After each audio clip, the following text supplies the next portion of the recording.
สบายดีพี่น้องยินดีต้อนรับเข้าสู่ละสนนฟาร์มคือเก่าพี่น้องมาพบกับแม่ใหญ่เบสมื้อนี้อันนี้จะเป็นผลงานของแม่ใหญ่เบสทั้งเบิดเลย4 ถังพี่น้อง4 ถังแม่ใหญ่เบสทั้งล่างทั้งยกแม่ใหญ่เบสสิพาพี่น้องไปเบิ่งบอนที่แม่ใหญ่เบสยกทั้งถั่วงอกลงมาให้พี่น้องเบิ่งเด้อยกคนเดียวเลยพี่น้องบ่มีไผซอย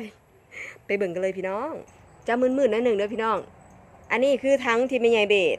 เอาออกมาเรียบร้อยแล้วพี่น้องเบิ้งแม่ใหญ่เบสยกลงมา4 ถังอ่ะน้ำหนักนี่20 กิโลพี่น้องใจบ่มักนี่เฮ็ดบ่ได้เลยได้พี่น้องนะ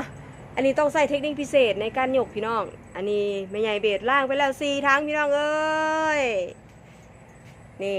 อันนี้คือจะเตรียมออกมือวันพุธพี่น้องไปขายวันพุธเด้อจะมึนๆหน่อยนึงทางในเนาะทางในก็จะประมาณนี้ทึบๆหน่อยนึงพี่น้องอันนี้คืออุปกรณ์ปลูกถั่วงอกของเราด้วยระบบน้ำบนอัตโนมัติพี่น้องนี่ไม่ใหญ่เบสเนี่ยต้องการส่งมอบอาชีพพี่น้องปลูกถั่วงอกคือบ่มีพืชใดที่สามารถสร้างรายได้ให้เฮาไวภายใน1 อาทิตย์พี่น้องอันนี้ไม่ใหญ่เบสให้แบบ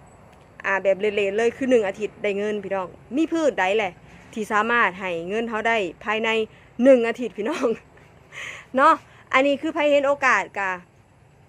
จับเลยถ้าไผยังบ่เห็นก็คือยังลังเลใจยังข่อยบ่กล้าเฮ็ดข่อยบ่กล้าทำข่อยยังบลาบลาบลาบลาเนาะอันนี้แม่ใหญ่เบสเคยเป็นมาก่อนเสียดได้บ่สิวางแผนจังใดสิล่างแบบใดสิปลูกแบบใดติดขัดอีหยังบลาบลาบลาคือกันเลยพี่น้องอันนี้คือแม่ใหญ่เบสผ่านมาเบิดทุกอย่างแล้วพี่น้องบ่ต้องลองผิดลองถูกเด้อพี่น้องเด้อแม่ใหญ่เบสเป็นพี่เลี้ยงให้พี่น้อง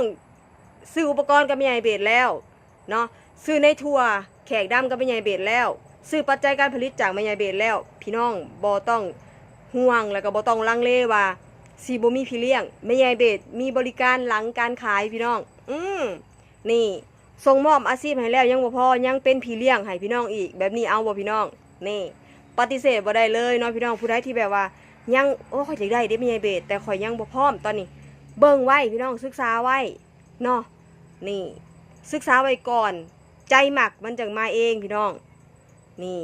อันนี้คือเป็นอุปกรณ์แบบสุดใหญ่เลยเด้อพี่น้องเด้อสำหรับไผที่แบบว่า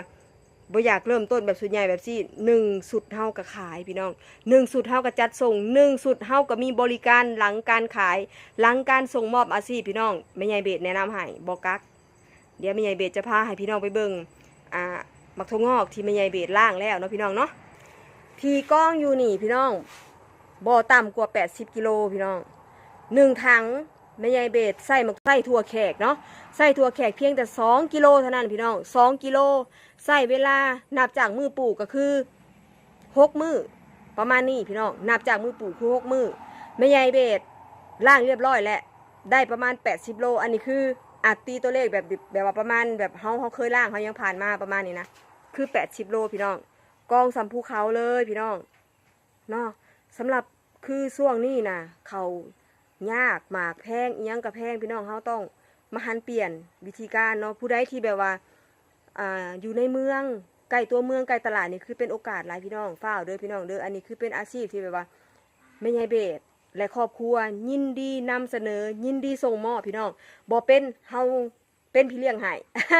บ่เป็นเฮาเป็นพี่เลี้ยงให้สำหรับผู้ใดเนาะที่แบบว่าปลูกถั่วงอกอยู่แล้วอยากแลกเปลี่ยนก็สามารถเนาะก็สามารถเขียนคอมเมนต์แล้วก็แลกเปลี่ยนบทเรียนซึ่งกันและกันได้บ่มีประมาณว่าบ่มีบทเรียนใดที่มันแบบตายโตเนาะประมาณนี้พี่น้องเนาะคือเฮาสามารถแลกเปลี่ยนกันได้ผู้ใดมีประสบการณ์แบบใด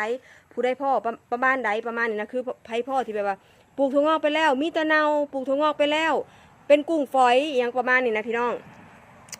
เฮาก็สามารถมาแลกเปลี่ยนความรู้กันได้เนาะพี่น้องผู้ใดที่ยังขาดข่อยอยากซื้อในข่อยไปขอแบ่งซื้อกับผู้อื่นก็บ่ได้เนาะปัญหาหลายสิ่งหลายอย่าง